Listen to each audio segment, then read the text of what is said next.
Where's the damn button? It's no sound. No sound. What the hell does it mean? No sound. Anyway,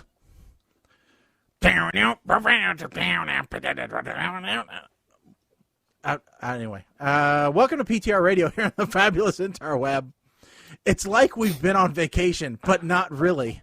This has actually been shorter. Oh, you were serious? That's how we're starting. Okay. Yes, that's how we're starting. I don't care. With Colin. We have officially started. Yes, this is it. Hi, welcome. Welcome to the S Show, ladies and gentlemen. This is how the show is going to go today. If you've paid attention to the title, it says not for those who are easily offended. You'll figure out what that's about a little bit later. But for right now, this cast of characters, I'm Shaggy. We got Mike the Ape Man coming from New Jersey. Colin coming from the Den of Inequity.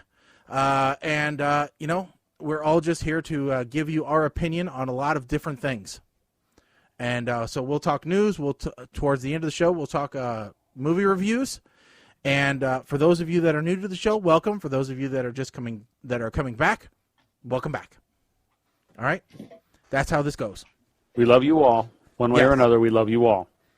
Yes.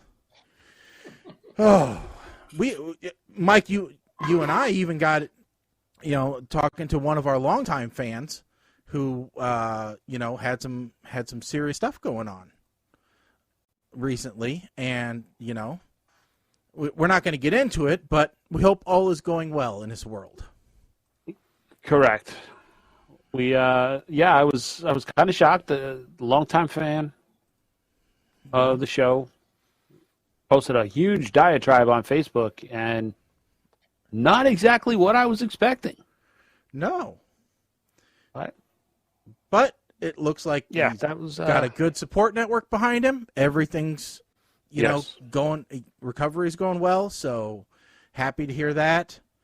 And you just got to keep putting one foot in front of the other, my friend. That's right. That's not. No. Right. That's not right. I mean, you got to hop on the good foot. Put your best foot forward. So I don't know. I don't know how many other. Let's see here. Well, the man titled his own post "1 Foot in the." I mean, come on. Yeah. If that doesn't invite some kind of punnery to happen, I mean, you can't leave any footprints in the sand. I mean, you just got to go for the gold. Oh God. You got to run your race. You got to make sure, because if you don't finish first, you finish last. That's what we know. Okay, we've kicked this one enough. Everybody actually watching this has no idea what you're talking about. I know, it's just funny to us, and that's what matters. I mean, yes. You can't be as useless as a one-legged man in an ass-kicking contest, All right, yeah. We got a lot of stuff on the white sheet. And actually, no, we don't. This is one of the shortest white sheets we've had for a show in a long time. Yeah, but there's tons of stuff on other white sheets we never bothered to get to. So if we run out, we can always go back. I mean, let's just brush through a couple of this. We got a Dr. Phil case that we've spoken about in generally speaking before, not this specific person. Mm-hmm. We got Randy Quaid, which is never a good idea for any topic ever. I mean, I beg to differ. In this case, it's a great topic. It links back to an Indian scientist topic that we had a few weeks ago. So I don't know how it's not a great topic. We've got how the government is trying to force us all to become vegan, which that would really just make me. You want to really see me start flinging poo? It'll happen. We've got a new product line coming out by one of our sponsors that we've got to mention at some point. We've got some changes happening to laws in Manhattan. Evidently, they're going down my road. They're going to start putting up some hotels. And, I know we're going to talk about movies towards the end of the show, but have either of you guys watched Mortal Kombat yet? I have. No. I haven't yet, but I'm thinking about it. It was better than I thought it was going to be completely honest with you. Okay, well that's a good sign because it's not always that way. In fact, I am looking forward to a potential sequel. Oh. Because it was set up for a potential sequel. And it actually, I believe it set I can't believe we're still saying this, but it set a pandemic opening record for an R-rated movie. We should clarify this. First pandemic. All right. An initial pandemic. There could be another piss one. Everybody off. They did not have box office takes during the last pandemic. I know, that's why we're going to start keeping track now. I'll tell you what. This is how bad things have gotten. I don't know if you guys have. This is not a phrase I ever thought I'd say. I don't know if you guys have been paying attention to the news in India, but I have. A little bit actually, because that India is the new hotspot for the coronavirus right now. Yeah.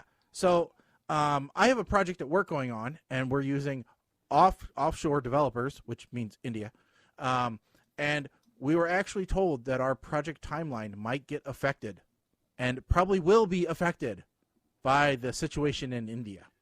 Oh, my God. You know what? I never thought about that. Mm-hmm. That part of the impact. Holy crap. The entire world is going to crash. I got told today because I'm like, hey, I was kind of catching up on the news in India because you guys brought it up last week. Looks pretty bad. And they're like, yeah, we have had a couple of our staff die. Excuse me. That's kind of burying the lead. And they're like, oh, no, I'm sorry. Their family members have died, so they'd had to take off. Okay, that's a lot different. That is a lot different. Not great, but, better. Still bad. Still very bad. All right? I'm like, whoa, okay. Well, I was watching a story about a guy who had to drive 100 kilometers to find his mother a hospital bed. And even then, she stayed like one day, and then they kicked her out. Another guy who was roaming around with an empty cylinder trying to get it filled full of oxygen. So, yeah, I hear it's bad. The statistic I referenced with my staff was interesting. Only 1 in 5 deaths in India is actually medically researched. Only 1 in 5 do they actually determine a cause of death. The other 4, they just say they died. Yeah, Jesus. So I'm actually, I almost hit enter, and then I thought, well, wait a minute, how do I put a qualifier on this? Because I started typing up to just friends on Facebook, because God forbid I don't want this going out to the world. Point just brought up on PTR Radio. If COVID-19 has gotten as bad as it seems in India, just wait until the next time you have to call tech support, any tech support. I was thinking, okay, wait until it hits, the countries that depend on scam or phone calls. Oh, so you're saying like Nigeria? Yeah. Let's see. When it hits Nigeria, it's possible that all of these car warranty companies are going to go under as well. Because if I remember because there won't be anybody left to call. If I remember correctly, there was a huge internet outage a few years ago that affected Nigerian internet access. And there was a simultaneous drop in the national income for Nigeria. It was simultaneous because it was like a 2-day outage or whatever, and so it affected the gross national product of Nigeria. If I remember that correctly. I don't remember if it was a couple years ago or if it was when the World Trade Centers came down, because that affected the routing of internet traffic as well, because they were a major hub, if I remember right. Maybe not a major hub, but they were a decent. There were a lot of telecommunications.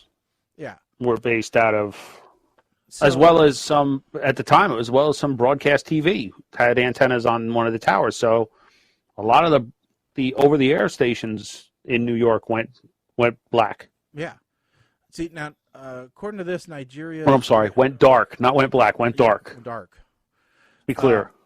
So Nigeria is on the downslide, evidently. They were high back in January. At least they're... Well, damn it, get them more weed. But it's getting legalized everywhere. I mean, we do tend to talk about the subject a lot.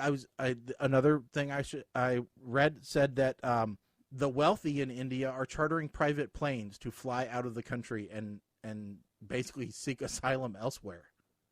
Well, yeah, and that kind of also ties to a topic that seems to be a hot button debate, or it was for a brief period there, of vaccine tourism. Yeah. Where folks were either going to different states or even going to different countries where vaccines were more readily available. Yeah. Right? So now, at least in the U.S. We live in a city that was a vaccine tourist destination from Chicago. Really? Yeah, because they didn't have the supplies up in Chicago, yet we still had an abundance. So they were coming down here because we were calling people. Because I heard of doctors' offices and hospitals calling people saying, hey, listen, we got extra vaccine that's going to go to waste today if we don't get it into people. Yeah. And so they were calling out. What we've noticed, or what I was noticing in New Jersey, now everything is starting to the demand is starting to wane quite a bit. Or wane, whatever. Mm-hmm. What was the trend was in the southern counties, like by Atlantic City, which is way southern tip of Jersey, there were tons of appointments available. The problem was that the hot spots with the most cases were in the northern New York bordering counties. Mm-hmm. So there was a lot of criticism about the distribution of the vaccines. Why are you sending them? Why are there so many more doses available where the virus is not? Yeah. And if there was a logic to explain it, by all means, but tell us. But nobody, mum was the word. And New Jersey just really, Governor Murphy just dug his own grave. Like somebody in the Department of Health is getting fired. At the end of all of this. I'll tell you what, there are so many governors, mayors, Department of Public Health people that across the country that they might as well not even seek another term. Well, Murphy's running for re-election, but here's the part that this is what happened today that really, really was a nail in the coffin to anybody who was paying attention. They flat out said they read a statement today that they went back over the course of the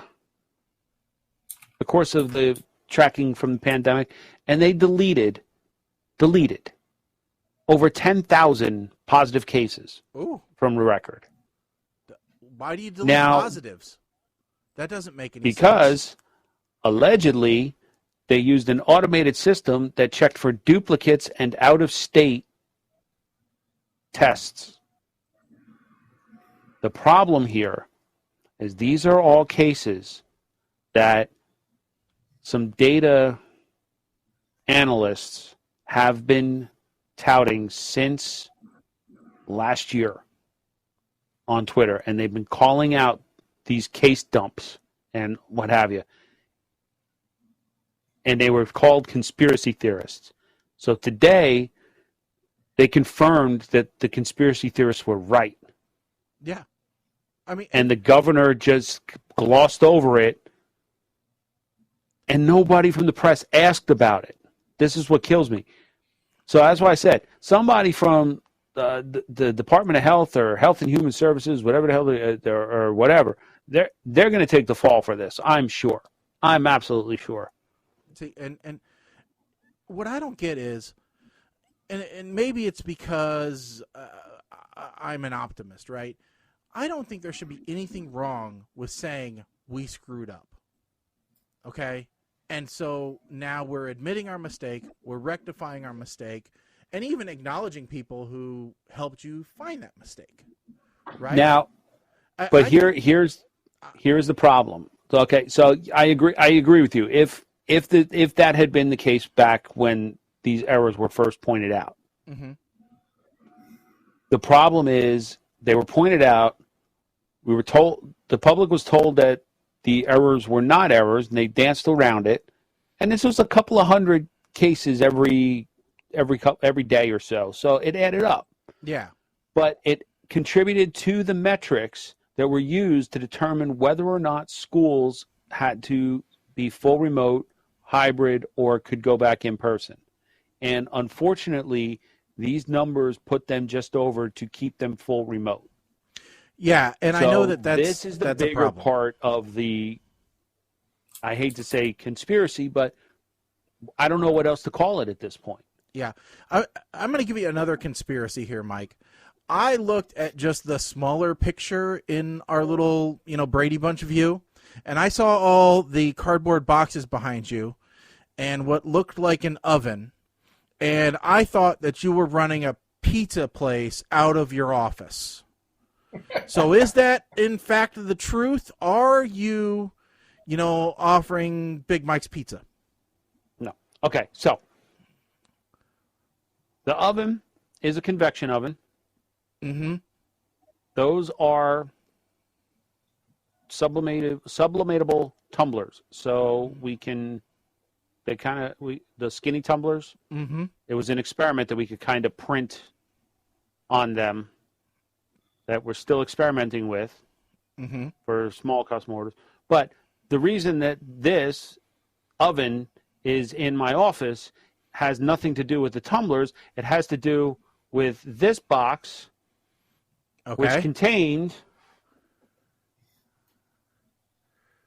these, which are which are carbon fiber and heat moldable. Pizza cutters. So you are selling pizzas. No, they're not pizza cutters. That is I have a blade just like that. You go, vroom, vroom, vroom, no, and this you is not a pizza slices. cutter. It's for coconuts. Didn't you see Castaway? Coconuts. Okay. And chopping down trees. All right. No, carbon fiber. We've driven Colin insane. No, heat moldable carbon fiber, brand new. So and since the hockey shops are all closed, I was molding them at home. You were doing your own shoes. You've become the cobbler, is what you're saying. Son of a bitch, I have.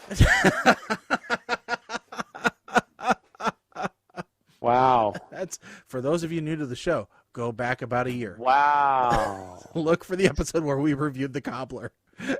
Yeah, and somehow, when I walked into my office, I knew that the convection oven was going to come into play and was going to be discussed.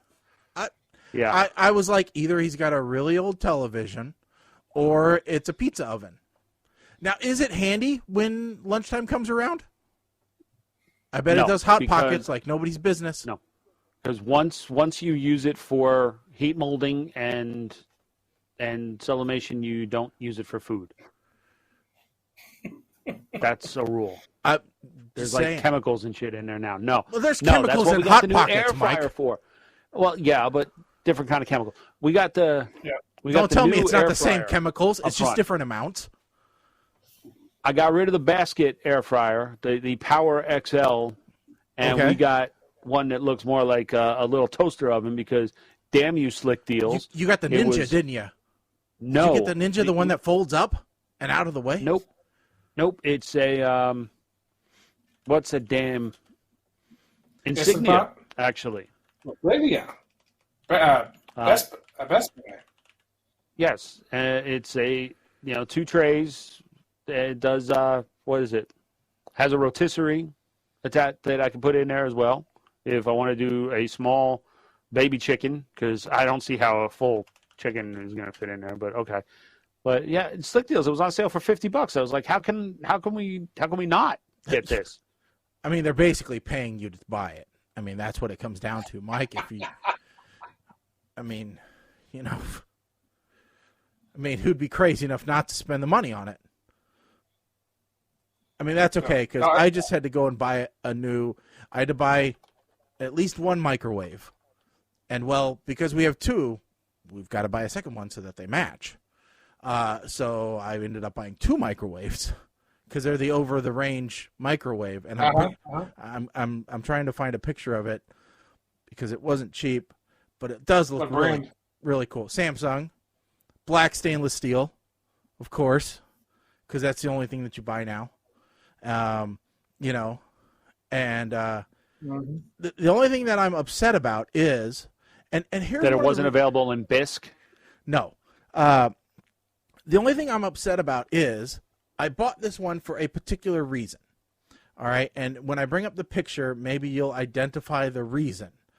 All right, so this is the microwave that I bought. Okay, now. Okay. Off the bat, can you tell me why I bought this particular microwave? No handle. Exactly. No handle. The whole side of the microwave is the handle.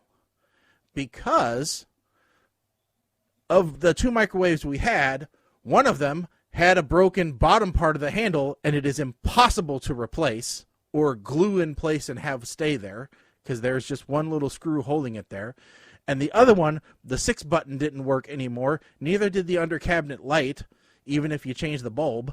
And so, what I ended up doing, and so of the 2 microwaves we ordered, one came in within 2 days. The other one is going to take 2.5 months. And so we took the working door off of the one that we replaced, put it on the broken door one, and this one went in its place. But I really like this because it's got no handle to break. Yeah. So from now on, no handles. Just no handles anymore. Now, the only thing I didn't... So I have to contribute my Crocodile Dundee thing. Mm-hmm. Speaking of pizza cutters, yeah, this is a pizza cutter. Yeah, I have one like that. Yeah, I can get to mine faster. Yeah. I see all these people talk about these little things. I'm like, buy one of these. It doesn't take up that much room in the kitchen drawer, and nothing cuts a pizza better than one of these things. That's right. That looks like something that the Klingons fought with. Yes, it's like a Batcliff or whatever in the hell it is. Now, the only problem that I had with these microwaves is, like every other microwave that I found from Samsung, you could buy a regular microwave version, and then they made a version that also had a convection oven cycle. So I thought, ooh, I want to buy that. I want to buy one that's a regular microwave, and then I want to buy one that's a convection oven, because then we can basically get rid of our air fryer off of the countertop, because that's all an air fryer is a convection oven. And so I thought, well, this will make life easy, and they'll still be the same size, except for the stupid handleless model. They don't do that for. They only make them that way for the handled model. And, well, my hatred of handles won out. So I do not have one coming that is an air fryer, so I'll still have the air fryer on the counter. But that's okay, because these are pretty cool. They look bigger, even if they're not really bigger than the old one. So, all right. I was gonna say, like, I remember the old school microwaves that had like the button you had to push to open the door. My like in-laws still have no one. handle. My in-laws still have one. Oh, you know what's worse though? So the one that had the broken handle, also within like the last 2 weeks, the little mechanism that makes the little hooky things, when you close the door, it latches the door shut.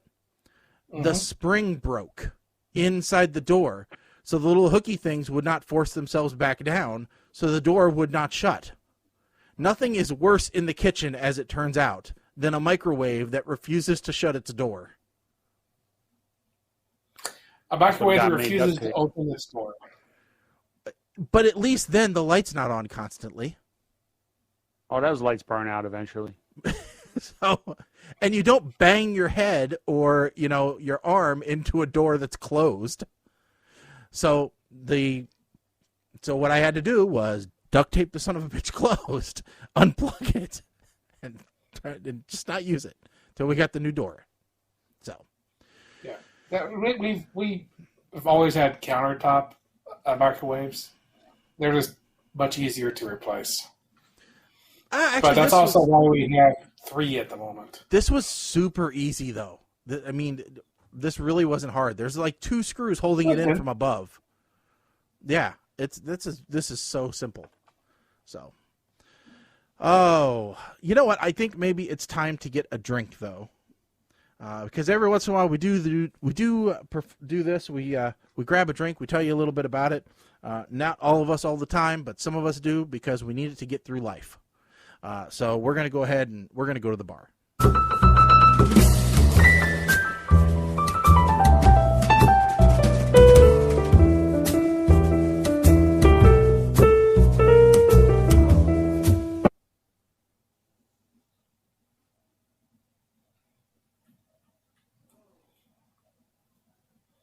So this time it's just Shaggy.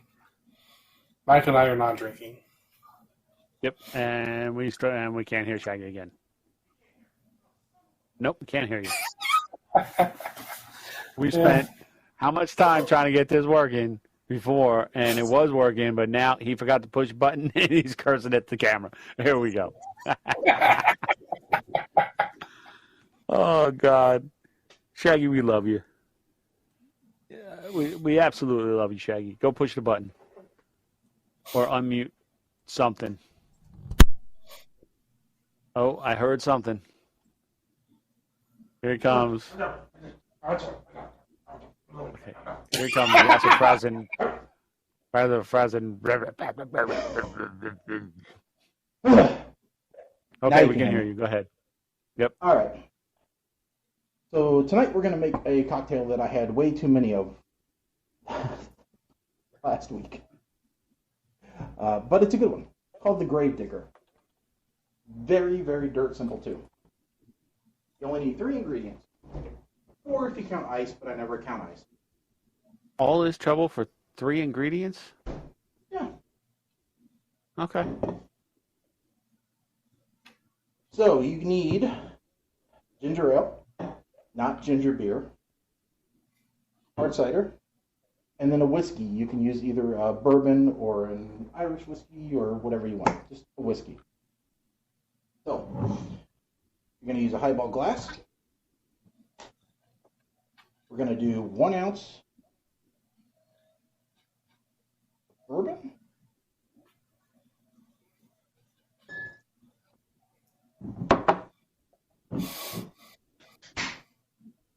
Two ounces of hard cider.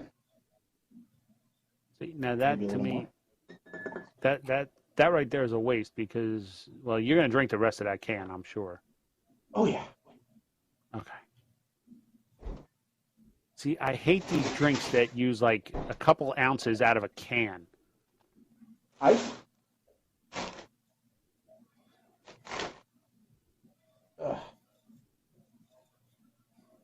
Okay. Hopefully you can still hear me.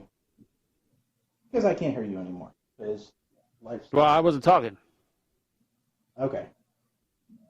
You hear me now? Yes. Okay, good. Then you just throw some ice in.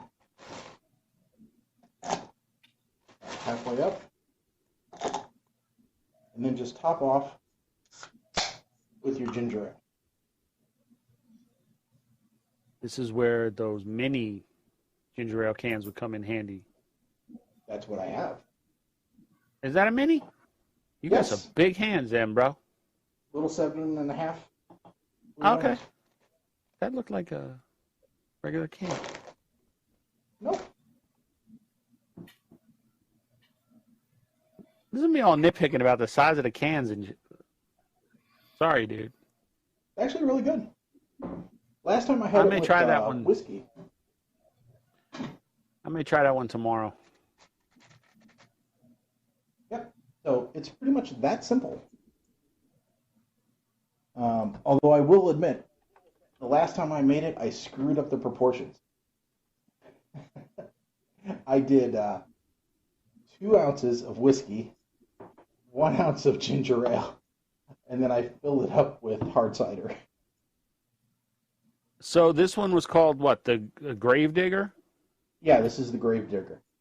Okay, so what you made was the Undertaker.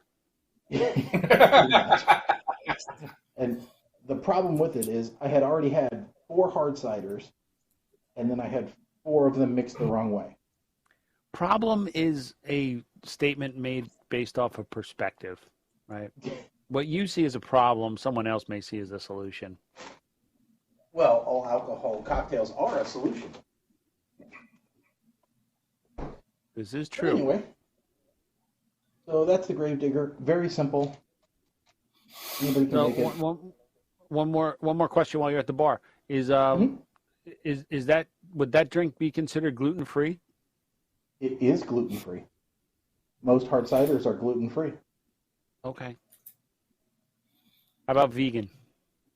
Yeah, I was going to say it's probably vegan, too. I don't know. I don't know how many animals were harmed. All right, back to the studio.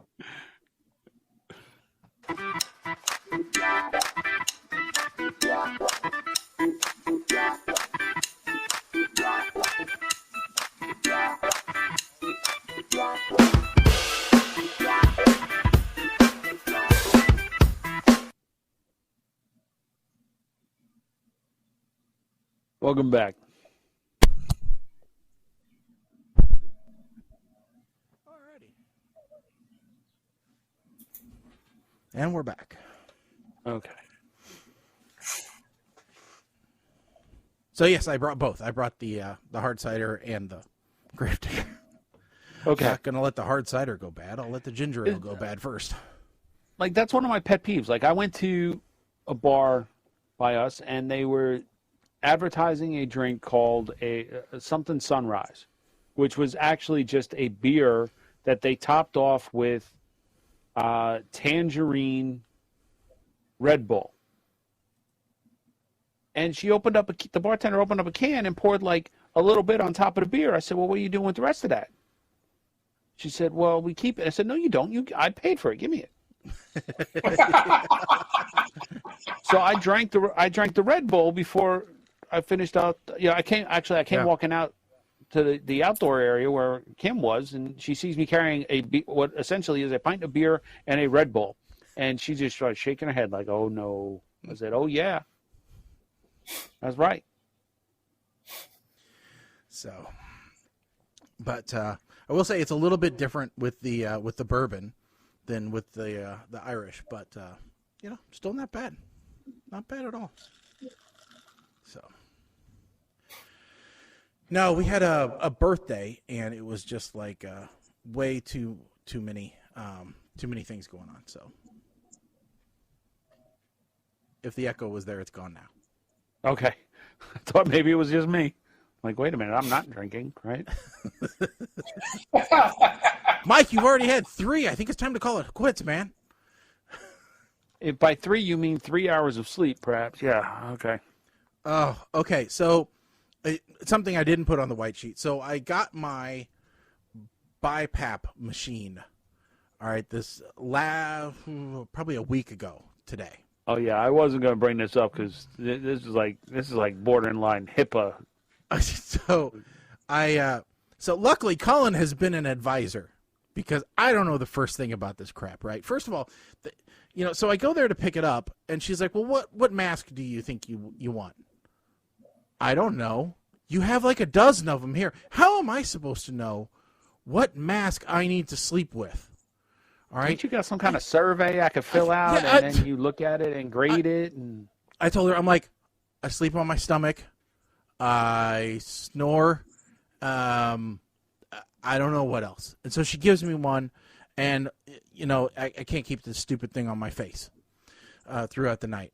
And then, so I talked to Colin, and Colin goes, well, maybe you should try this one. So I order it online because they tell me I can go get another one, but by the time they got another appointment for me to come in, I could already have something delivered from Amazon and have tried it out to know whether it would work or not. So I ordered from Amazon. I tried it out. I still kept the appointment because, hell, they're going to give me another one for free. So I might as well, get the assortment pack. So I did the one that goes, it's just the nose thing, right? That one was okay. I will tell you, no matter what, you can't talk when you have this thing on. All right? Oh, no. Don't try to talk. Yeah. That's crazy. Not when you can just, move it up a little bit and talk. It's not a problem. Yeah, but then the stupid machine goes off, and then it has to ramp back up because the one I have, it ramps up. Yeah, so I have the ramp turned off. I don't like it. So anyway, because I'm like, I tried to talk to my wife last night, and I'm like, yeah, I love you. It's just. So, except my sign language doesn't work when she's facing the other way. All right. So, so like I said, I got the one that goes straight into the nose. Then I felt like my nose was running all night because I got a stupid tube stuck up it. Right. So then I go to the appointment. And I'm like, well, I had problems with the one that went under. And they're like, well, do you want to try a full mask? I'm like, okay, sure. Well, then, not to get too graphic, but turns out there's a problem with the full mask if you drool when you sleep. All right? Because you end up just drowning yourself is what it is. You wake up with a pool on one side of your face, which is not fun.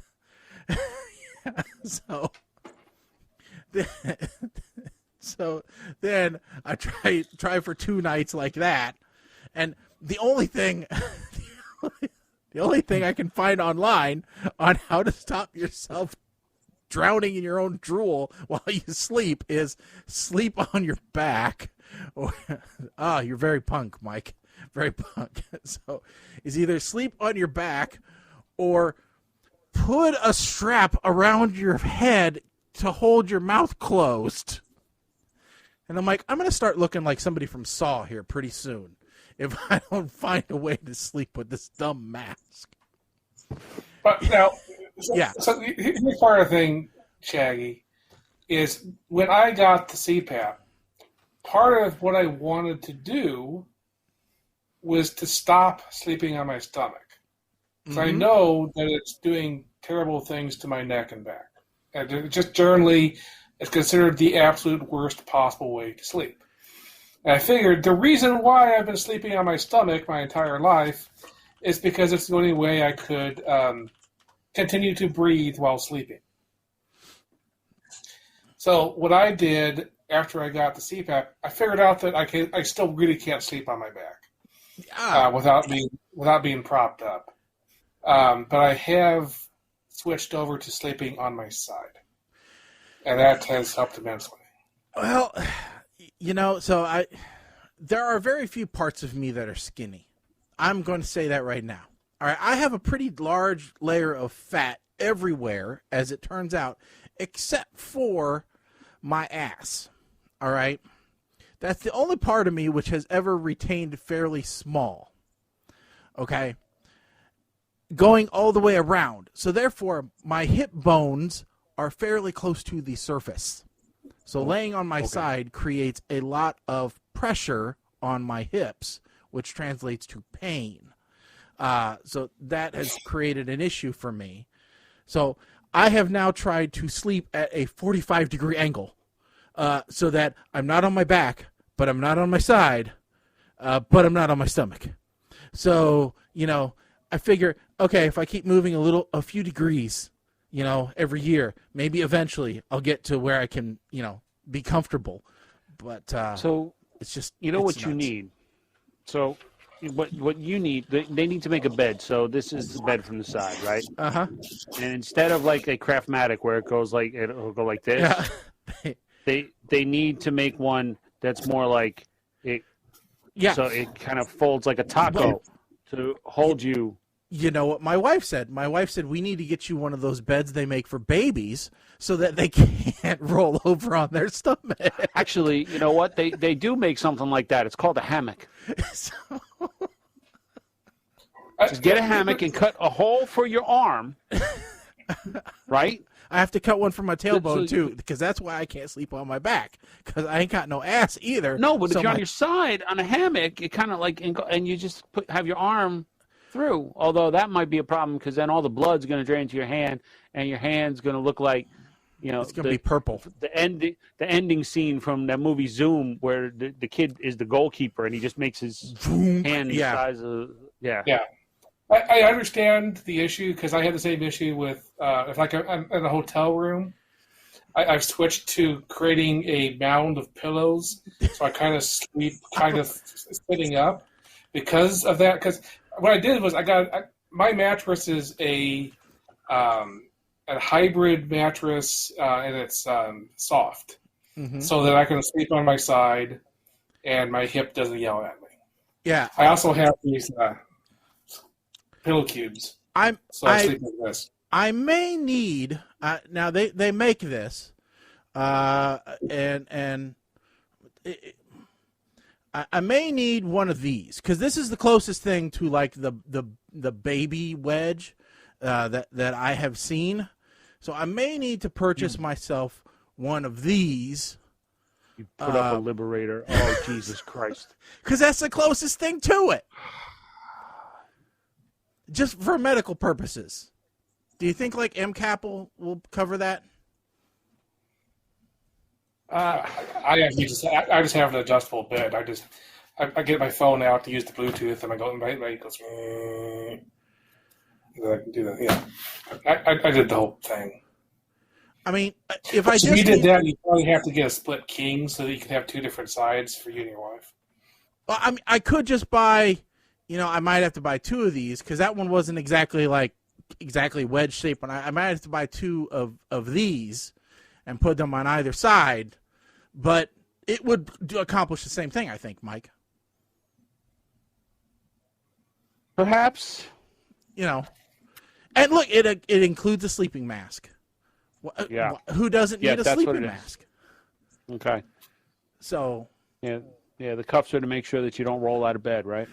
Well, exactly. I have thought maybe I need to put, some strapping down. You are out your ever-loving mind. Wouldn't it be? It would be really funny if I bought one of those just on a whim, had it delivered, and I told my wife, what? "Yeah, this is to help me sleep at night." You know what I think, dude? I think. Hold on, I'm getting you. I got something for you. Hold on a minute. I would just, that'd almost be worth recording the experience, because she wouldn't know. She wouldn't know what it was for. Here you go. This is. Oh wait. There. Okay. Here we go. Great. Off Amazon. Oh, if it's Amazon, 2-day shipping. That's all we need. Get. Who dat? There you go. Send it to you. Just get one of those. I don't know that I need this. No, you get one of those, and you just kind of hold the arm over your neck, and then you put that behind you, and it's like you're being spooned, but it keeps you upright. I honestly had never seen that. I like that though. That is nifty. We'll have to. I might have to look into. That says Christmas.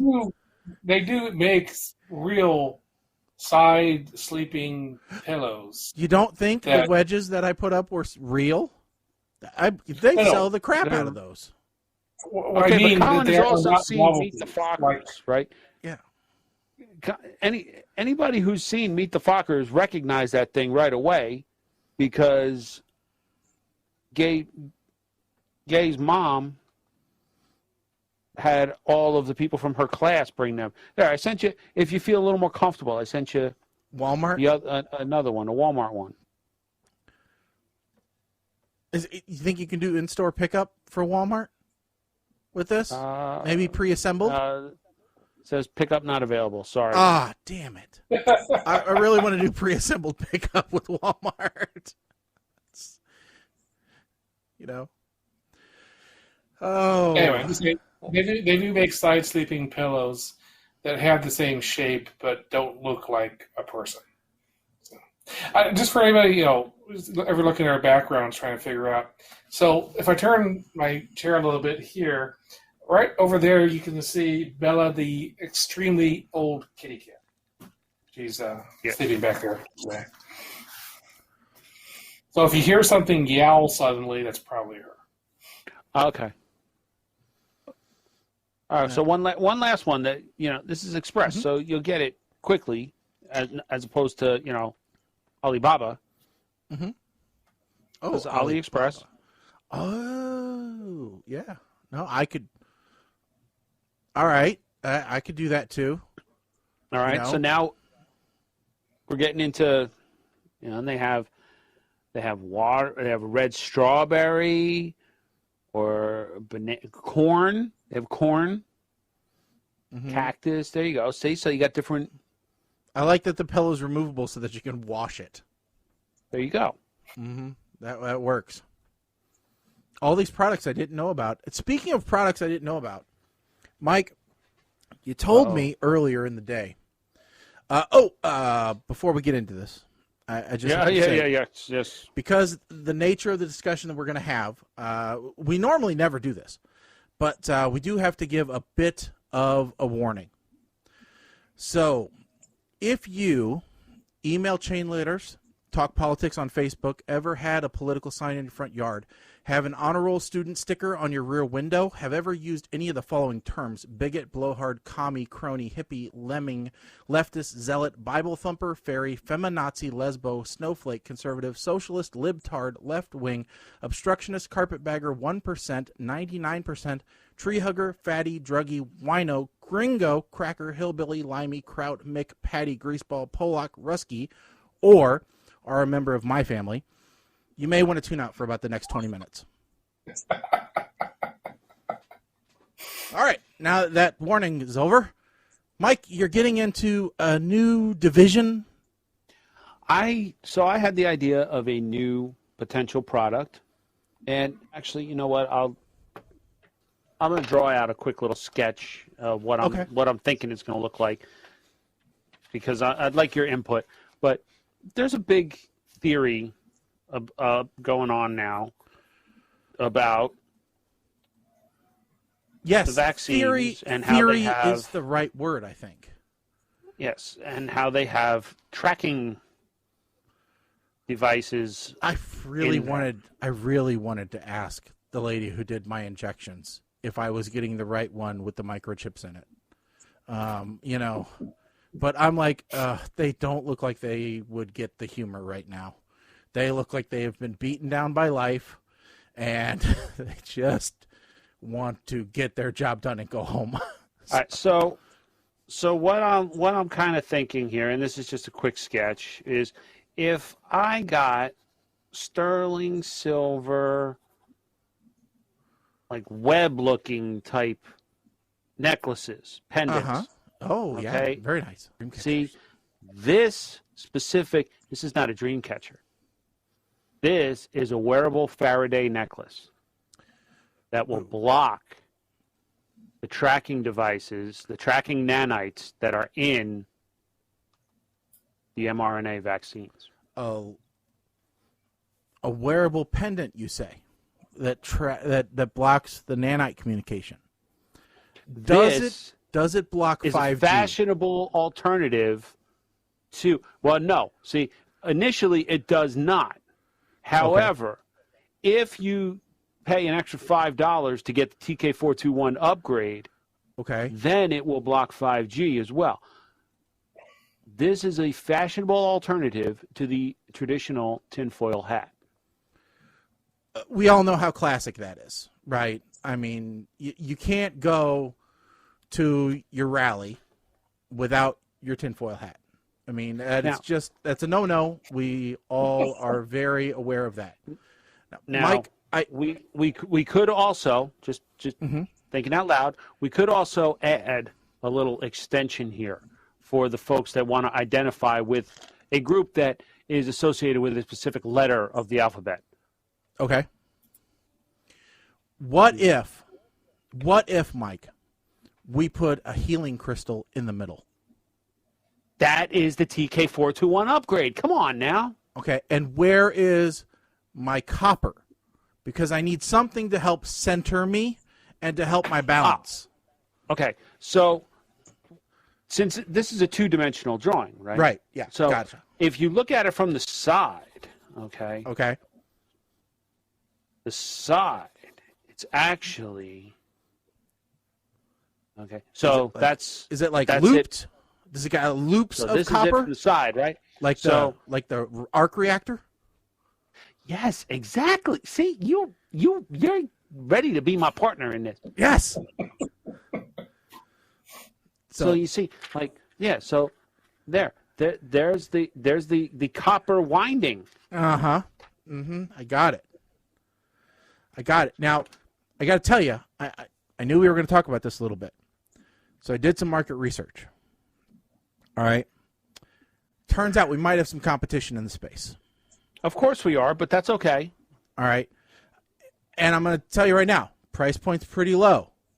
Might have to do a good job of advertising, because right now on Amazon, I can get an EMF protection pendant necklace with anti-radiation programmed for 30+ harmonic frequencies. No. $1.75, Mike. $1.75. Yeah, but see that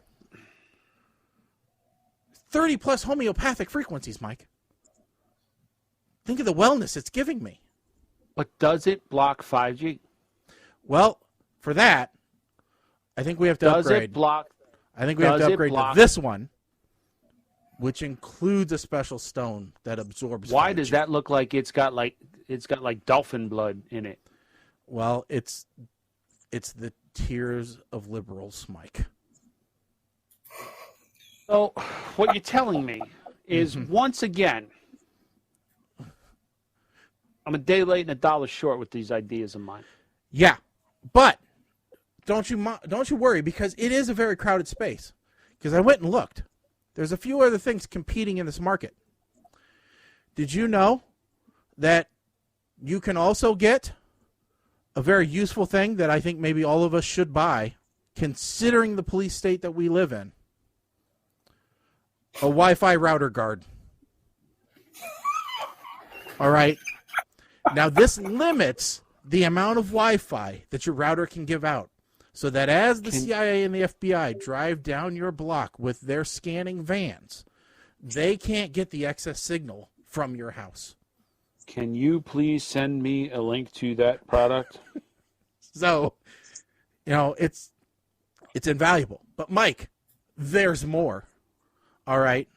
I know you think, how? How could there be more? What have we all wanted that we said is something from the future, right? Hoverboards. No. We wanted pill food, Mike. A whole meal in a single pill. Okay, that is Soylent Green right there. All right. 720 tablets of emergency food ration, Mike. 25-year shelf life. What happened? Okay, so before we go down the rest of your tabs here, I have a question. You have all of those tablets with a 25-year shelf life, and let's just say you are now 24 years and 11 months into your preparedness phase. Mm-hmm. Do you start eating those as your everyday meals so as not to waste them? What? What's the mentality there? Because a prepper does not like to waste. According to the reviews, they're great for on the go. So if you don't have time to catch breakfast, keep a few in your car. Oh, of course.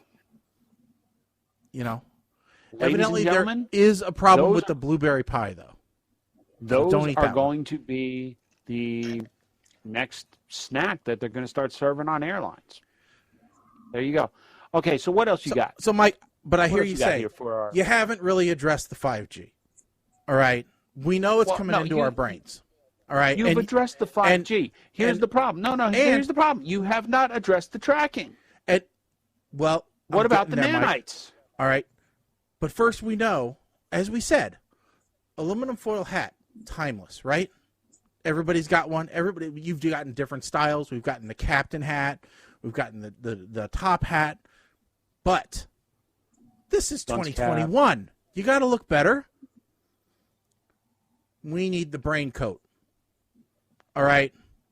This is a smart That is EMF genius. hood hat. All right. That is genius. A brain coat to protect you from getting a brain cloud. That's right. Yes. $64 could be yours. Worth every penny. Now, But wait. I know what you're saying. This doesn't help me from being identified by mass surveillance. Correct. All right. Well, here's where it goes. Look at this.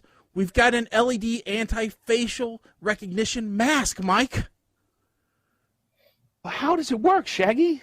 Well, it's got carbon filter built into it, so it automatically masks your heat signature, Mike. So you see here, they can't get a lock on what your face looks like when you breathe out.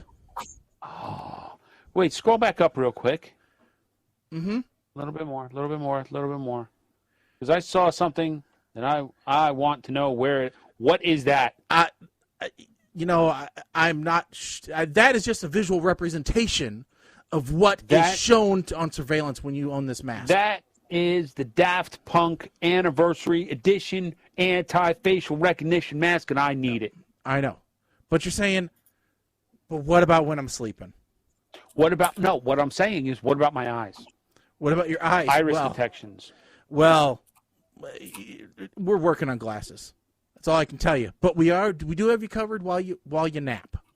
During nappy time, boom, EMF protective blanket, Mike. Blanket. Oh, yep. God. Who needs a? You don't need a weighted blanket anymore. This one has fibers that protect you from the rays, Mike. This one will keep the star whackers away from you. Yep. Randy Quaid has used this in place of insulation in his walls, people. $250 is a small price to pay for peace of mind while you sleep. Now, Shaggy, what if your sleep issues were caused by a massive amount of EMF radiation? You could have solved your problems. I could have with this blanket. I'm going to have to ask my doctor next time. Could this be 5G poisoning? I see one more tab up there. There's one more, Mike, and it's probably the most crucial area that you can protect. All right? I mean, it goes unthought of most times. All right? People just don't think about it. It's got to be. Wait, before you click it. Yep. Is it the EMF protective boxers? You know it is. You know, it's boxer brief, Mike. We go even better. This is to make sure that Jim and the twins do not get affected by the radiation. Therefore, you will be able to repopulate the Earth once 5G wipes everything out. That's right. You got to protect your boys while hanging with your boys. All right? That's all we got to say about it. So, Mike, that is your Amazon 5G shopping list for Christmas. I believe Colin found something else for us. Uh-oh. No, I found what is not there. I have found your opportunity, Mike. What's that? Opportunity. There does not seem to be any EMF protective socks. You mean my feet are exposed to this deadly radiation? there's some socks with a fake EMF detector printed on them, but none that seem to claim that they protect you from EMF. Everybody knows EMF radiation is 2 feet off the ground and higher. What good would a detector do on your feet? I mean, that's just being asinine right there. Yeah. So there you go. There's your opportunity. Mike, we're going to sublimate some socks. Let's get to it. Ironically enough, it can be done. All right. And welcome back to everybody who could have been easily offended. I truly, honestly, I hear some of the theories, and I try to figure out where exactly the logic, what inspired them, and I truly do not know. Some of these theories just, and I get why some of these theories come about. It's because the landscape of the recommendations are ever changing. Well, allegedly tomorrow the CDC is going to change their recommendations for outdoor masking, saying, "Yeah, we probably didn't need to do it all along." Well, and I was watching a YouTube video the other day, and it was about this guy who's all about green farming, backyard farming. And he was talking about Ed Begley Jr.? No, it wasn't him. Okay. But he was talking about how, pesticide-free and this and that and the other, and watching the soil that you use and all this kind of crap. And he was talking about, which there's nothing wrong with it. You want to do that, fine. Go ahead and do that. And he goes, and if you think you can trust the government to tell you what chemicals are okay to use on plants, just look back 30 years and see how the government has changed their opinion on certain things. The certain chemicals were okay, then they're not after a certain time. And I'm like, yeah, but you could use that argument for anything. You go back long enough, and we thought leaching was a good way to cure a lot of diseases. Doctors used to recommend or endorse brands of cigarettes. Yeah. So don't just say that it was government. All right? It's everybody.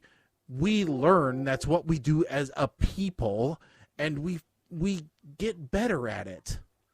All right? I mean, it's not just the government that figures stuff out.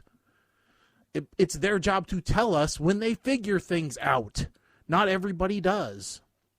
And if you want to look at... Sometimes they're wrong. And it happens. If you want to look at some of the darker side, I remember I was watching a Cosmos episode about leaded fuel, and how the research on how lead was destroying the atmosphere was almost, completely, put down by the automotive and fuel industry, and it was just one scientist's insistence on, getting the word out there. And in the end, he ended up being blacklisted and, didn't get really a whole lot of credit for it while he was still alive. So, I just read an article saying it's still a problem because piston aircraft still use leaded gasoline, which means people who live near airports that have lots of general aviation, they're still getting bombarded by particles of lead. Yeah. So we learn. That's what we as a people do. We grow. We've talked about it on this show. We've grown. We've been doing this for almost 20 years, in different iterations of this show. We are definitely different than when we started, so. But anyway, let's talk about something which is always fun. Prostitution. Yes, that's always fun. And it's one of those things where maybe it looks like possibly some things are changing. Manhattan has decided to stop prosecuting prostitution as part of a nationwide shift on the criminal justice system. Now, they're not... when they say they're not going to prosecute, it's not 100% accurate. So there's aspects of prostitution that they're not going to prosecute anymore. So prostitution is a very broad topic. So if you think like sex trafficking, child endangerment, all those types of things, they're still plenty going to concentrate on those. What they're not going to concentrate on as much is exactly what George Carlin said. All right? Selling is legal. Effing is legal. Why isn't selling effing legal? All right? It's legal at the bunny ranch. Why shouldn't it be legal in other places? Because when you look at it, if it's legal, it can be regulated, right? And if it can be regulated, it can be in theory made safer. All right. Very much part of the argument for legalization of certain drugs. Yeah. Now we're not saying that you should legalize heroin to make it safer, but we are saying there are certain things where it doesn't make any sense. Somebody actually asked me, why is pot legal? And I said, well, booze is legal, cigarettes are legal, and there is some case evidence to prove that they're just as damaging to society and individuals as pot. So, if I'm drawing a distinction here, I can't say one thing is this. Now, you can't make the same argument for heroin. There's a definite difference there. So while we look at this, the announcement represents a substantive shift in the office's approach to prostitution. Many of the cases have been moved to dismiss. Now we should be clear. This is in New York City. Yeah. So, right. Like I said, the office will continue to prosecute other crimes related to prostitution, including patronizing sex workers, promoting prostitution, and sex trafficking. So, what they're not going to... So the Johns could still be prosecuted, okay? But the ladies on the street corner, not necessarily, okay? So the guys that are going out there looking for it, they could still be held liable. Now, whether it's a ticketable offense or, actually taking them to jail, who knows? Promoting prostitution. So your pimps, your madams, etc., that you still... So you're not going to be allowed to advertise, right, in any way, shape, or form. Okay. What it means is that, in effect, the office will continue to prosecute pimps and sex traffickers, as well as people who pay for sex, continuing to fight those who exploit or otherwise profit from prostitution without punishing the people who, for decades, have borne the brunt of law enforcement's attention. Which, if you have to look at it, if you look at the people who have paid the price for the law enforcement side, it's been the ladies, right? They've been the ones that are hauled off to jail. Yeah, but here's where I get confused, because as we're starting to talk through this, it sounds like the ladies are not going to be prosecuted for being available. What I'm going to refer to available, or being sex workers. Right. That's the short of it, right? But guys can still be prosecuted for soliciting, which doesn't make any sense because the girls can't advertise. So how are they getting their clients? And I think part of it is very strange. Is this basically? Is this just a roundabout way of saying New York City can now have brothels? No, I think it's a shift in the direction of trying to attack the problem. Okay, so so they're not going to go out cruising picking up hookers. Girls, they're not going to have sting operations. Right. Hosing. Well, they might still have sting operations, but the sting operations it'll be the other way around. The other way around. Yeah. So traditionally, sting operations. Okay, maybe I'm not. I'm thinking of it with the female cop posing as a hooker, and the guy comes up and. That hasn't been the regular, because if you look at the population of police, which one are there more of, men or women, right? So the likelihood is more of the sting operations are going to be men trying to entrap women for offering prostitution. Gender doesn't matter anymore, so. Well, I'm just saying, Well, the big thing is the ones who really needed to be prosecuted are the pimps. Yeah, And they've been easy to get off.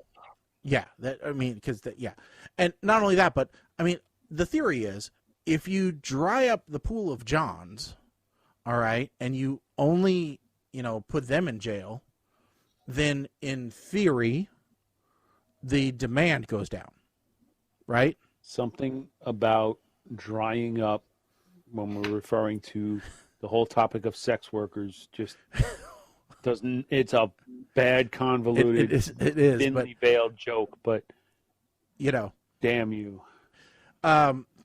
So I mean, but it looks like it might be momentum in the right direction. Yeah, and now here's the other thing that it's not lost on me that this move happens not long after New York raises the tolls on all of the bridges from New Jersey. So if New York does legalize this is truly a money grab from New York against New Jersey. I suppose it could be. I'm looking to, if the New York Times wasn't so damn paywalled, I'd be able to see the opinion letters. But it's just ridiculous. I'll tell you what, you can't get any news for free. Oh, yeah, unless it's related to COVID. Yeah. So it's just. Now, all right. Well, let me since we're getting close to time where we got to talk about these damn movies. Yeah, we can shift. There is one more thing I want to talk about here, and I just want to reassure everyone that I am going to continue to eat all the damn red meat I want, and the government is not going to tell me otherwise. Yeah. So Mikey posted this on our white sheet, with the question of,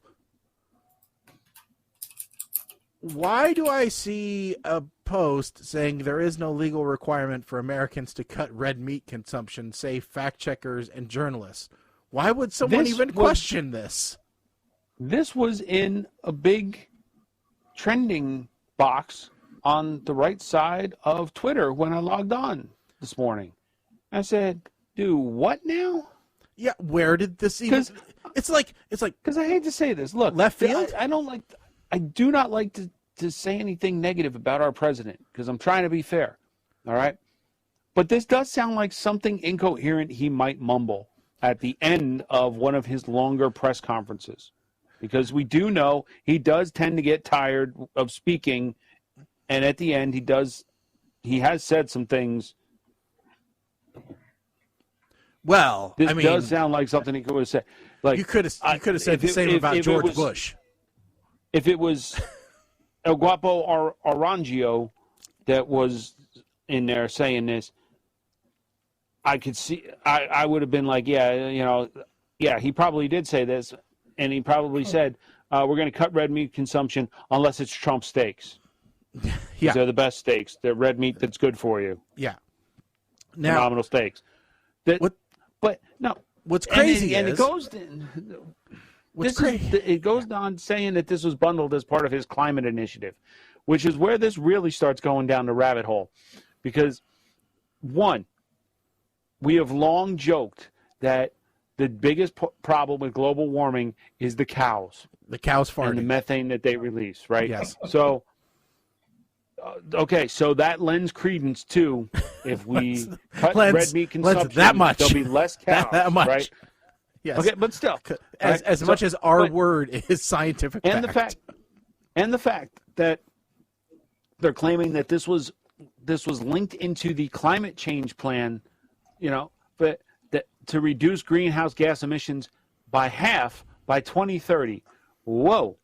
Now, we all know that both sides of the government and the center of the aisle do not know how to write any kind of bill and or plan that has only one issue addressed.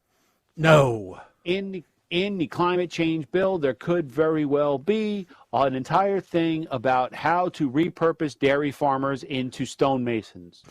Or how Smurfs are going to fix the economy. Okay.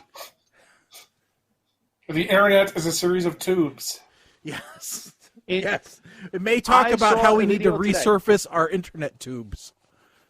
I saw a video today on along the same lines when I was trying to see where this actually came from.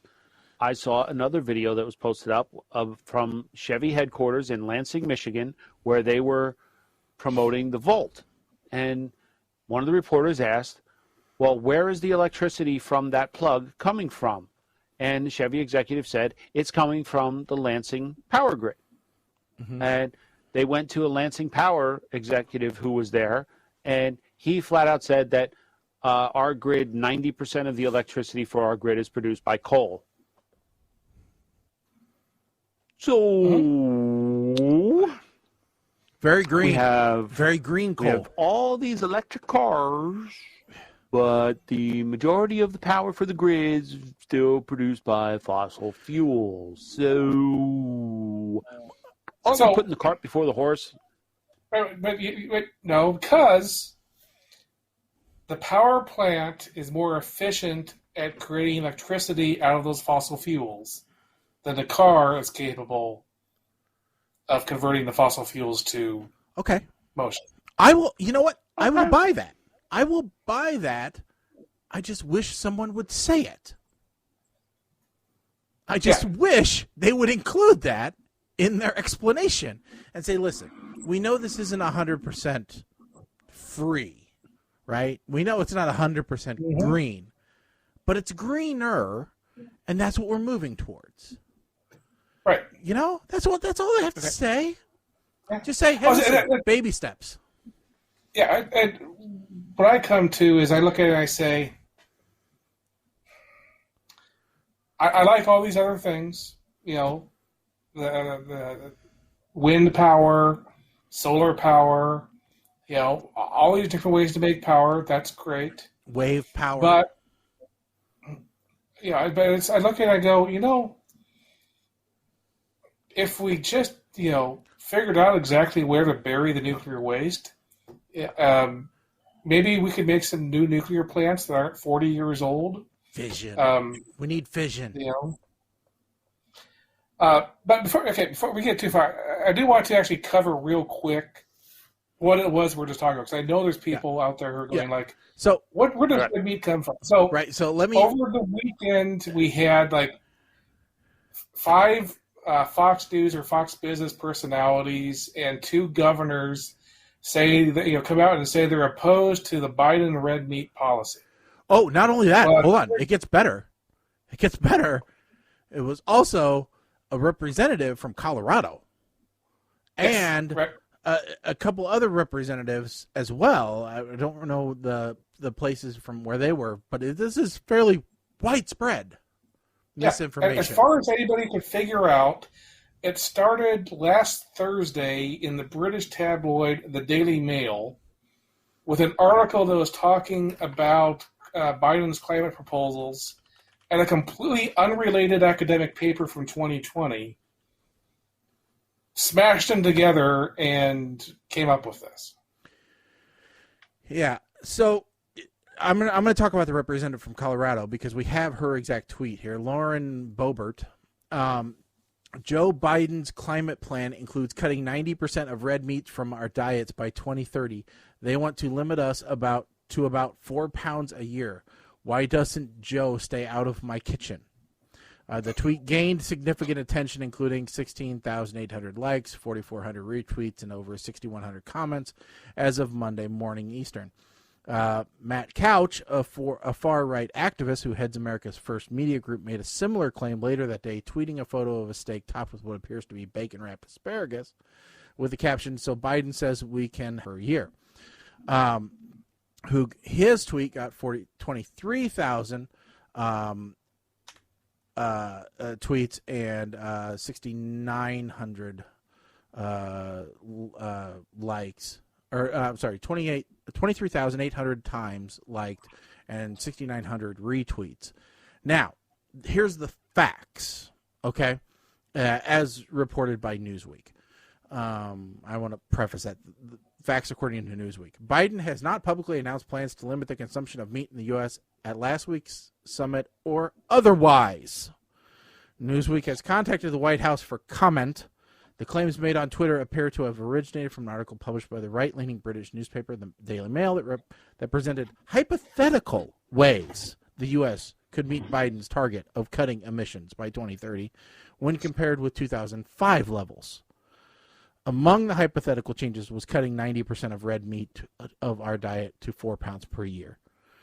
To support this claim, the newspaper cited a study by the University of Michigan's Center for Sustainability Systems. It did not link to the study, but it appears to be from a report published in January 2020. All right. So the claim is absolutely false. Biden never recommended this. It was as Colin said, it was the Daily Mail saying, in order to accomplish this, here is one way it could be done. And somebody linking the two together. But it wasn't Biden. You want to blame him for things, there's legitimate things you can blame him for. Don't get me wrong. As with every politician, there's legitimate things you can blame them for. All right? You don't have to make things up. Okay? Plus, I hear Uncle Joe likes a steak every now and then. Now, the bad thing is he's old. So that means he likes it well done, which means we don't like him that way. All right? Because everybody knows medium rare for life. All right? That's the way it's going to be. It's the way it's always going to be. Medium rare is the most done you should ever have a steak. And if you ask for ketchup, the chef should be allowed to come out and chop your hands off. I was going to say paintbrush you with the steak before you're cooking it. Mm-hmm. So. I was going to say, Especially take the steak and say, hey, steak, here's the grill. Okay, time to eat. So, I'm a medium rare. I like medium rare. I like a nice, healthy pink middle. All right, but I don't like it blue. If you got a nice sear with a good crust on the outside, yeah, I'll give you that. Okay. Different parts of the cow need to be cooked different ways, but yes, I agree. So, all right, that's true. You don't cook the gonads the same way you would a fillet. Hopefully you don't cook the gonads at all. You just throw them out. They're called Rocky Mountain oysters, damn it. That's hog balls, not cow balls. No. Have you ever had them? Rocky Mountain oysters. I don't believe that's beef nuts. It's bull testicles, actually. So it's not cows or pigs. We're both wrong. Is a bull beef?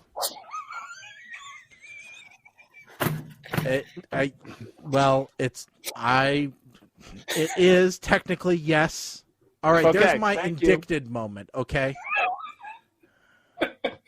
Thank you. But I prefer a nice female cow. They're much more supple and juicy. Yeah, okay. Last one I had, her name was Peaches, and she was yummy. Okay. Mm-hmm. I don't know the name of the cow I got in my freezer right now. I should ask. I don't name them. No. Although, it's a good chance it was a male cow. I don't even want the numbers. The only numbers I want to know is the weight. That's it. All right, let's get to these frickin' fracks.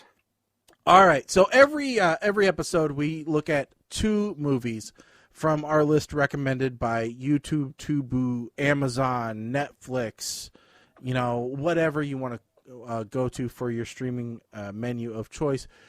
We do it based upon the recommendations they give us, based upon the previous stuff that we've watched. And given how many things we've watched, we get recommended some really weird stuff. We've been doing this for about 3 years now.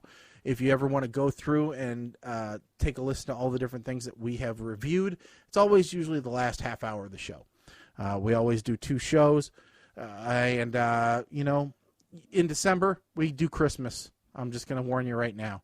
But any of the other time, we pick regular movies. The ones Mike loves the most are the British musicals. He can't get enough of them. Fight you. So this week, we have brand new to Netflix, Thunder Force, and then old to Amazon, Replicate. So which one do we want to do first? I almost said forced. First. Which one do we want to do first? Do we want to go in alphabetical order, or do we? Let's do Replicate first. I think that one's going to have the most varied reaction. So, Colin, let's go ahead and go to you first, since we already know there's going to be an interesting tie-in to your review. Oh, yeah. I decided to come up with a brand new score to give this movie. Replicate. This is a really easy to describe. So this is one of the awful Lampoon movies. From that era where National Lampoon's name got bought by a really terrible movie production company, and they just, came out with movie after movie after movie, sticking Eugene Levy in every single one. It kept Eugene Levy employed for a while, but that's the best you can say for him. But this movie, imagine Weird Science, except that instead of a woman who's stuffed with knowledge from the internet, it's a clone of a different character in the same movie, and doesn't have so it has to be taught in a very fast manner. Basically, I just want to zoom around this movie. There's a funny segment in this movie where Eugene Levy plays a stupid clone of himself. That's actually pretty good. There's a scene of Eugene Levy doing an impression of a mad scientist presenting his creation, or his non-creation, really, to people. That was pretty good. Those two scenes by themselves, if you want to fast forward through the movie and watch those two, that's great. There's a problem with this movie, which is there is a love interest here between the main character, who's played by the guy from Psych, and this other woman. But in between that, this other woman that he has his love interest with, that's the one he accidentally clones and then later has sex with. Spoilers. And I'm looking at that going, that feels kind of rapey. That if they hadn't done that, maybe I don't know. So I'm going to give this movie a rating of canceled.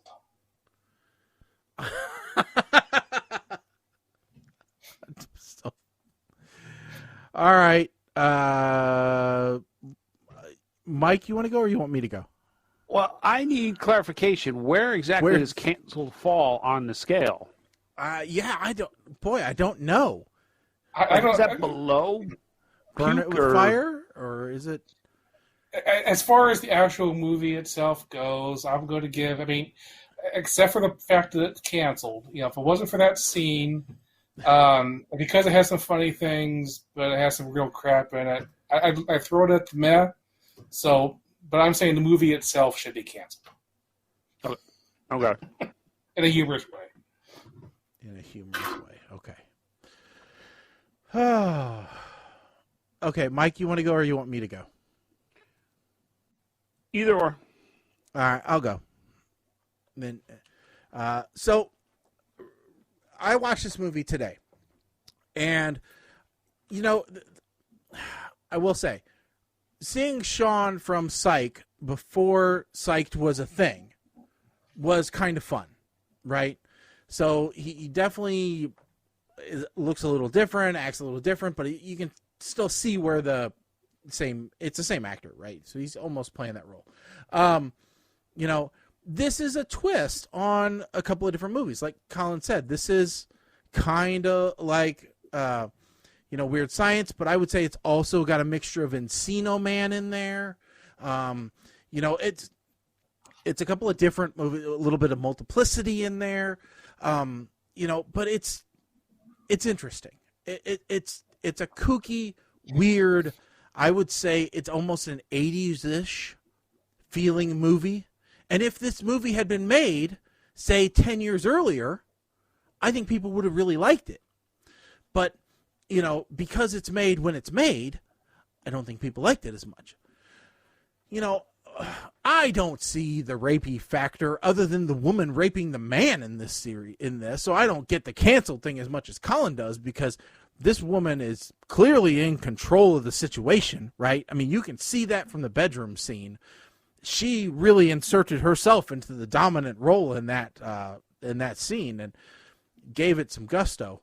And when she said, "Whoa, much better than kissing," that made me chuckle a little bit. There was some really slow parts in this movie where I didn't think they needed to be there. I thought they had a lot more, a better character definition and things like that they could have worked on. Every time something came out of the replication chamber, I thought, okay, here comes Jeff Goldblum from The Fly. I kept thinking that every time. So, I think they could have done a little bit better job on the special effects, but maybe they only have $1.75. I don't know. I'm sure it was a fairly cheap movie. The lingerie store was one of the funniest things I have seen. I'm sorry, but that was hilarious. And just, no, that's way too risque, or no, sometimes it's okay to be risque, and no, it's not risque enough, or this is completely wrong. Or, that was comedy gold, and if they'd have kept that pace through the whole thing, I think it could have been a much better movie. Really, to justify my rating, I only have to show one picture. That's what I have to show. Really, I'm going to have to give this a smile, because I had a few points where I genuinely laughed and where I did have a pretty good little grin going on, thinking I should go back and pause that so I can better appreciate this movie. Overall, smile, I think, is what it gets from me. All right, Mike, you're up. Okay. This movie, kind of building on what Colin said, this is absolutely the bastard child of Weird Science and Encino Man. Now, they said a line very early on in the movie, during the education of Kate, if you will, and I will quote, "Movies with singing, unacceptable." This movie just earned itself a Schnikes because of that line. I cannot give this movie anything less, because it has spoken the ape-man universal truth. But then they introduced the paradox to ape-man's universal truth, because The Wedding Singer does have a lot of singing, but that is a great movie. So the revised ape-man universal truth is musicals are unacceptable. Now, seeing the real Kate get mixed up with Replicate is kind of hilarious. And I feel like this scene, and I'm talking about the lingerie scene, was specifically written just to show Allie Landry, a.k.a. the Doritos chick, in her underwear for as long as possible. Kind of like that scene in Star Trek Beyond? Was it Beyond? Where Alice Eve is in the shuttle and they just show her in her underwear while she's getting changed into her suit for no damn reason. The more scenes of Allie in her skivvies, they are really riding this wagon till the wheels come off, man. Jesus. They make Replicate a nympho. Why? Because why else would anybody watch this movie until the end unless Allie Landry was a nympho?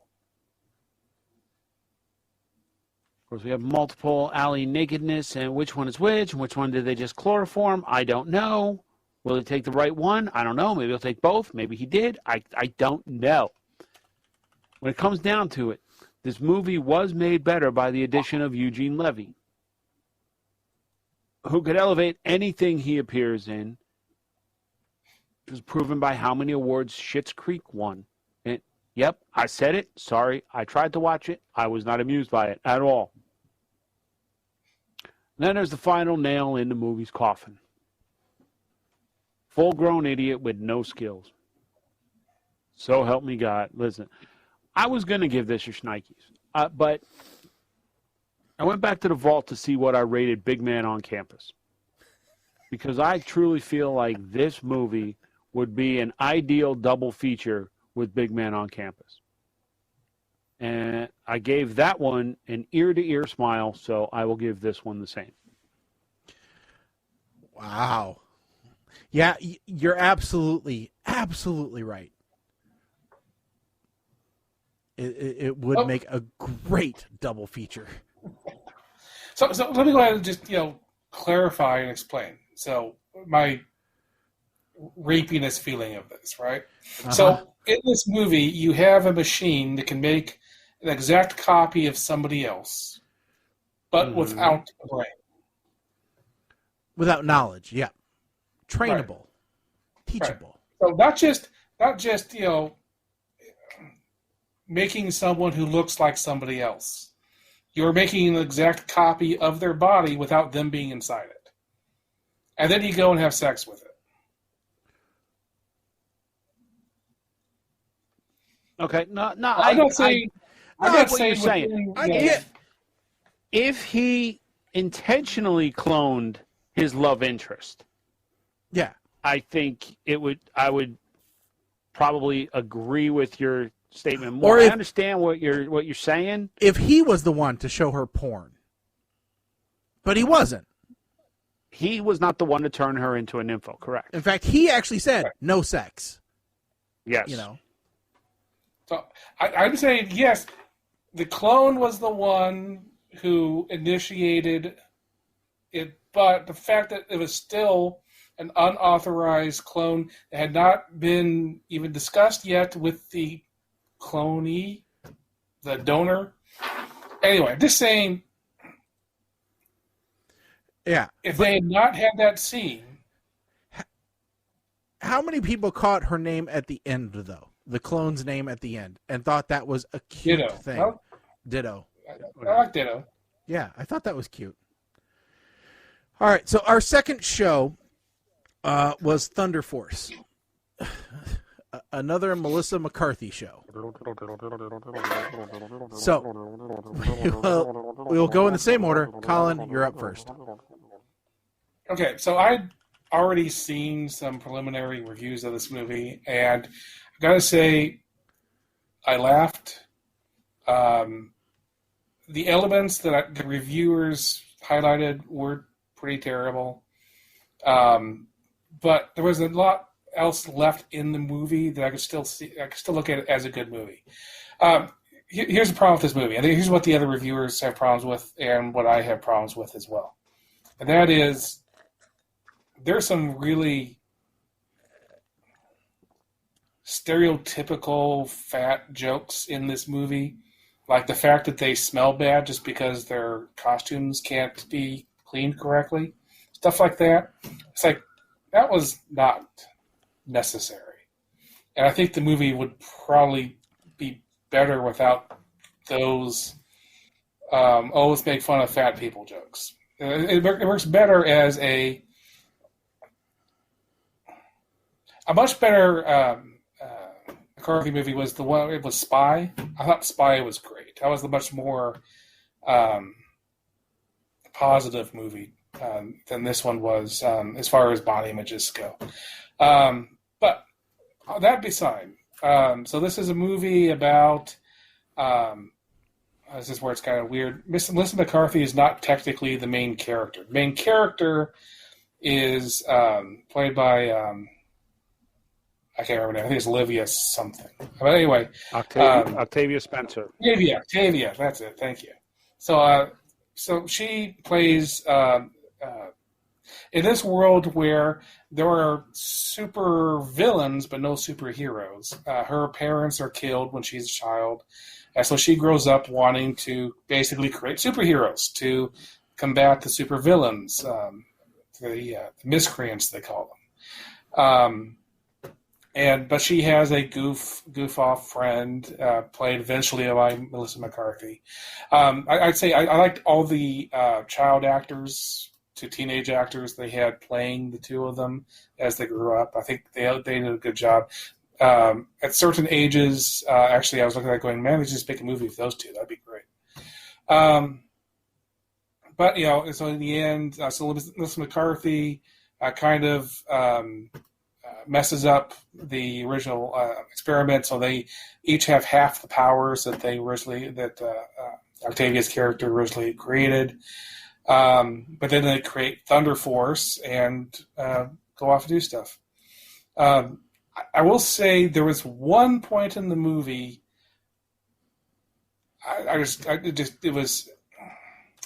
There's a scene where they go into a fantasy segment. With a man with lobster crab arms, and it kind of breaks the movie for a while. It takes way too long and just does not make any sense. There's no other parts of the movie that did that, and so it was not. Anyway, that was terrible. It was kind of redeemed by what happens later, though. So maybe on a second viewing, it works better, but I'm pretty sure I'm going to make a wild guess here and say Mike didn't like that part. But yeah, I have to say I was actually pleasantly surprised by this movie. I am going to give it a smile. All right, smile from Colin. Okay, Thunder Force. So I was originally going to watch this with my wife because I thought, well, she likes funny movies. But then I thought, but she hates superhero movies. And then I mentioned to her what the movie was and who was in it, and she goes, oh, Melissa McCarthy just rubs me the wrong way sometimes. She just says F way too often. It's just F this and F that, and it's just a constant F, F, F, F, F. And I'm like, okay, maybe I'll watch this one on my own. I watched them both on my own, by the way, because it was better. Trust me, she would not have liked Replicate either. So I watched this, and then I'm like, man, this was a PG-13 movie. There wasn't just constant F-bombs everywhere. She might not have hated this. She wouldn't have liked it, though, because it was superhero-themed. But if you think Melissa McCarthy movies are all just F this and F that, this one is an exception to that rule. All right, because it's PG-13. At the beginning, she starts to mouth it, but you don't even see that. All right. That's not to say there isn't bad language in this movie. There is. This is probably not a kid's movie. Definitely not a kid's movie. But still, it's a fun-ish movie. I actually laughed when I saw Jason Bateman, and while I didn't enjoy the dancing scene, every other scene with Jason Bateman in it, I did find humor in.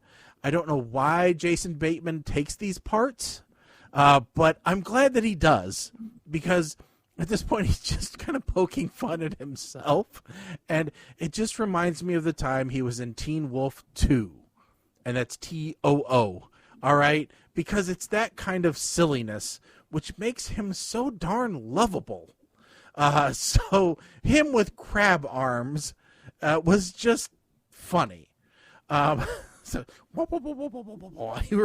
he reminded me of the guy from Futurama. I don't remember his name, Dr. Zoidberg. So yeah, you have this long lost childhood friends with Melissa McCarthy and Octavia Spencer, and that goes well. And then you also throw in this idea of her kid, Taylor Mosby, who plays Tracy, and it's kind of fun. Now, the one thing that I got a little weird was I thought for a while into the movie that Melissa Liu, who plays Allie, who is their security expert, I thought that was the aunt from Roseanne. because they look alike. Maybe I'm the only one that thinks that, but I think that looks like what's her name from Roseanne? All right, Jackie. So I know it's not, but they could have switched that out and it would have been okay with me. I think either one of them could have played the part just fine. You know, it was a fun little movie. You know, it's one of those where it's just a fun little movie. Kevin Dunn having a nice little, you know, kind of cameo, not really cameo, but, you know, a part in it was kind of interesting. It was just interesting to see, really, more than anything else. So I will say it made me laugh a couple times. I don't see really where there was fat humor in it with that stinky joke, stinky costumes. I just see that as wear the same clothes enough times, and no matter what your body size is, it's going to reek. All right? We could take a stick like Mike, tell him to wear that shirt for 5 days in a row, and it's eventually going to smell. That's just the way that it's going to be. So I don't see that as a body negative thing. But I'm a fat guy. What do I know? So it was. I thought it was a fun little show, and so I end up giving this one a smile as well. Mike. All right. Well, I didn't have any notes about the costume, so let me just back up a second. I'm not gonna say it was incorrect. The reason I didn't feel that way, as a hockey player, there are pieces of my equipment that cannot actually be washed. And after a while, it gets to the point where you replace them because they stank. A lot. Mm-hmm. And I'm speaking specifically to like the chest and arm protection, upper body protection. You ever try putting them in the freezer, Mike? I heard that works with jeans. I got a freezer big enough. I got a freezer big enough. Actually, what now that I have the last one that I replaced, the inners are all nylon, so now I just take it out of my bag and spray it down with alcohol and rubbing alcohol and water mixture to kind of disinfect it and air dry it. Anyway, that's besides the point. Now, full disclosure, I watched this movie after a incredibly craptastic night's sleep. What is going on here? I don't know. Oh, apparently they're flushing the hydrants out front, so, okay. Yeah, that would make sense. All right. All right, so I'm judging this movie pretty hard right now. Giant container forklift driver. That should have been my career path instead of going into telecom. Movie rule number 14. When you have a klutz and you leave them alone in a room and you tell them not to touch anything, they're going to touch everything. Now listen, I don't have an alarm clock like hers, but if I did, even without superpowers, that thing would have been through the wall the first time it went off. They gave her the bracelet. How the hell does a bracelet know if you peed a little? Why don't we have that technology? Because we kind of need that when we get older, right? You know? Mm-hmm. Would be helpful. Now, here comes a line that I was not thrilled about. This car makes me ovulate.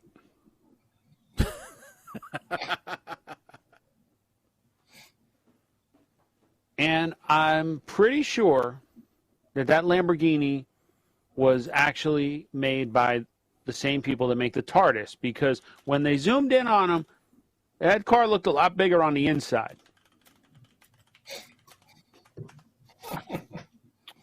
Now, every day is Friday, referring to Glenn Fry and Smuggler's Blues, the song Smuggler's Blues playing. No. Just no. At that point, you might as well have Yo-Yo Mondays while we're at it for my non-classy, uncivilized ass. Let's just... Anyway, Jason Bateman with crab hands. This is the star of the movie. Suddenly things get interesting. And I love the fact that anytime his character is threatened, he sideways walks out of the room. Crab walks. And yes, Colin, you are correct. I was not happy about that. Why does every damn movie have to have a fantasy dance sequence in it now? The only thing that could have made that worse right now is if Jason Bateman's crab character was British.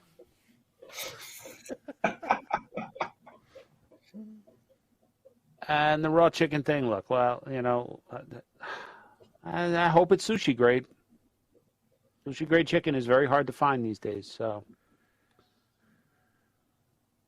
I gave this a smile, because even with my horrible mood while watching it, I found myself laughing and chuckling and pretty much enjoying the movie. I am not a fan of Octavia Spencer, generally speaking.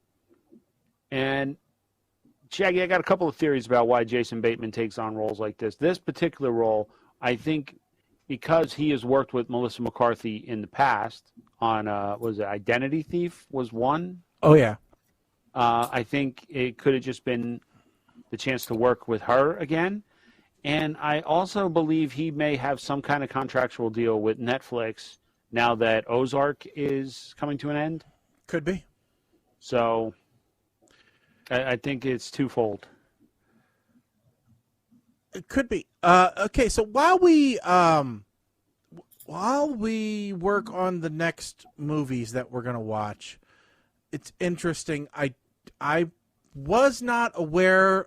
I know that our podcast and our show reaches a lot of people. All right, and I know that a lot of people just tune in for a little bit, then tune out. You know, and that maybe not everybody gets the whole story that we're talking about. But I didn't realize that one of our followers was Texas Governor Greg Abbott. And evidently he tuned in for a few minutes and then he tuned back out again because he had to get on an interview with Fox News. But, yeah, so evidently the governor of his whole state has retweeted that Biden's climate requirements are cutting 90% of red meat from our diet, which allows only 4 pounds per year.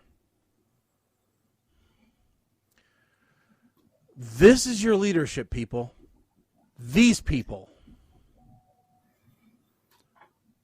All right? These people.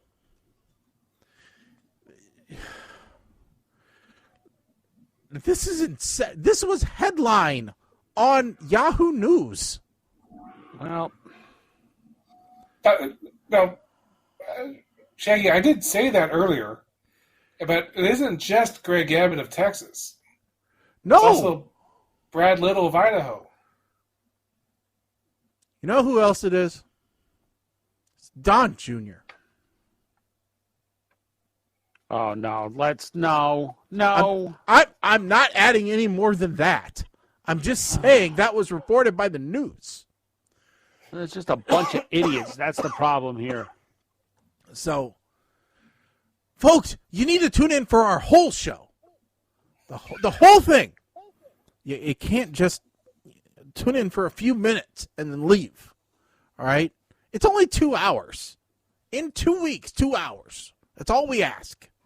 It's a small portion of your life.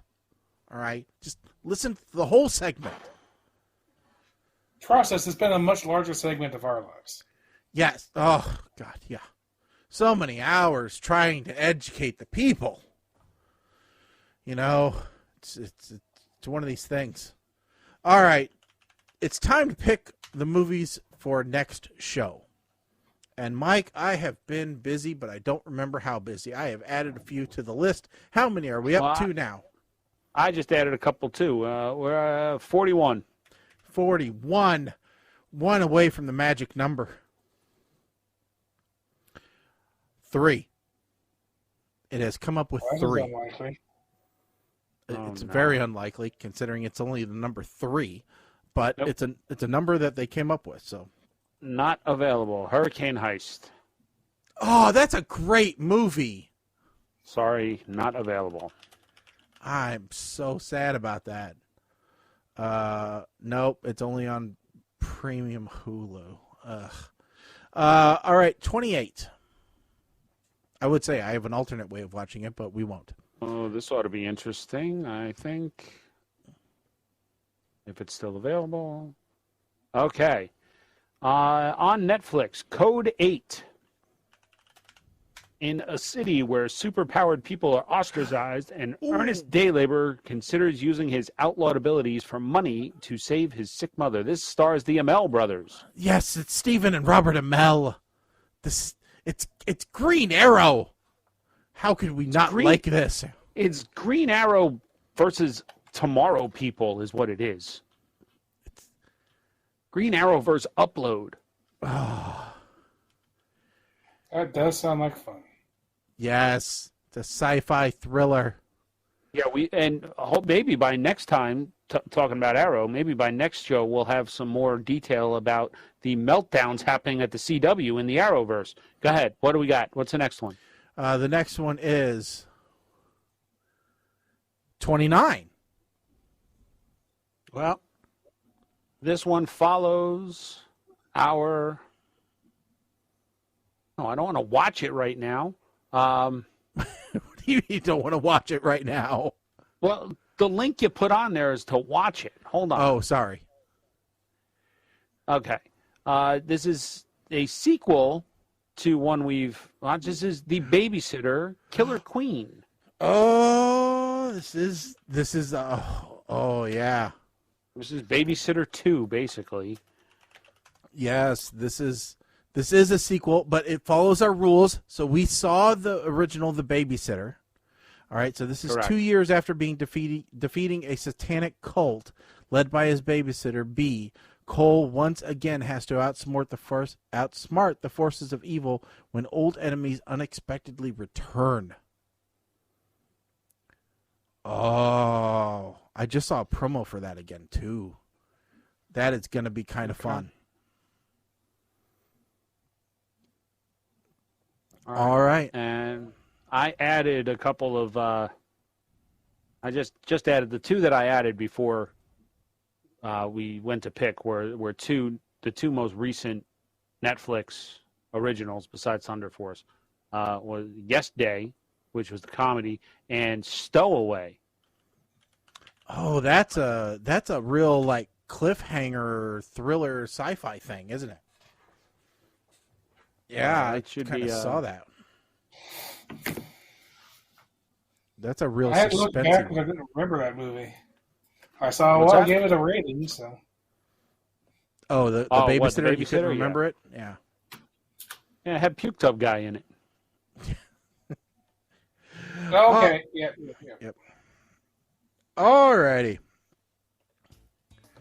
Well, we want to thank everybody for tuning in. Hopefully you tuned in for the whole thing and not just a small piece, like some politicians we know. We're on every other week, so we'll be back in 2 weeks. That puts us back on the 10th. So we'll be back in April 10th.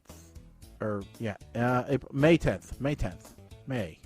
Not April. This is April. So we'll be back May 10th.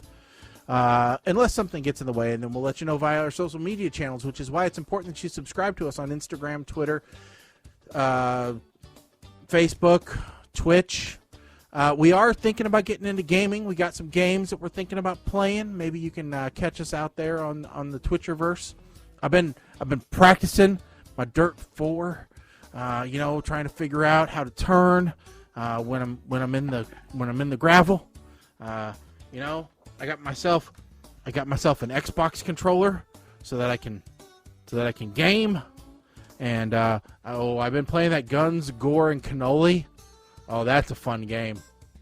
That is a fun one for us old school, left to right arcade people. So, yep.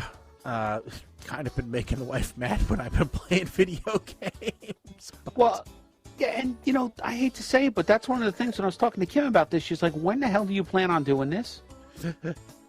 I said, I don't know. Not often. I figured like once a month would be enough. I will tell you, though, if you get into that, like I was playing Dirt 4, that's a pretty fun game. Just rally dirt racing. Oh, that's so fun. I'm just playing around on their practice field, and I'm having a blast. Okay. Because it is a fun game. Fun game. So, anyway, so yes, do follow us on all the social media channels, and we'll let you know when we'll be on. A lot of those will be able to hopefully invite you guys to help to play and play along with us. So, all right, that's pretty much all we have today. So stick around. In 2 weeks, we'll be back. My name's Shaggy. I'm Colin. I am Mike the Ape Man. Stick a fork in us, folks. We are done. Later.